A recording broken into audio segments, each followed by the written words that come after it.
आपको governor state bank का एक स्टेटमेंट सुनवाते हैं जो आज उन्होंने पॉलिसी रेट के हवाले से दिया, सुनवाइएगा जी। हम 100 बेसिस पॉइंट शरह सूद बढ़ाएंगे।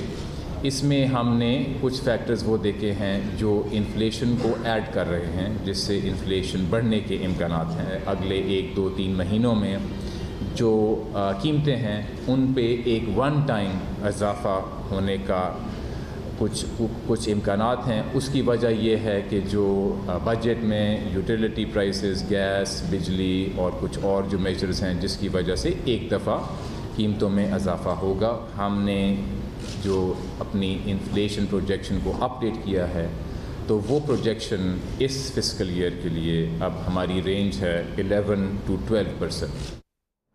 750 बेसिस पॉइंट का इजाफा कर चुके हैं पॉलिसी रेट के अंदर, और इस इंटरेस्ट रेट इन्वायरमेंट के अंदर ना नई सरमायाकारी होगी, ना कोई कार लीजिंग होगी। कारें पहले बिकनी बंद हो गई हैं, जो कोई 2-4 बिक रही हैं वो भी बिकनी बंद हो जाएगी, अल्लाह खैर रखे। और इमरान खान जिस हाउसिंग प्रोजेक्ट का कर रहे हैं, अनलेस के स्टेट उसे बजट से सब्सिडाइज़ करे, कोई माई का लाल 20% के ऊपर बारो करके घर बना के दिखा दे और उसके फिर किस्तें देकर दिखा दे तो पता चल जाएगा।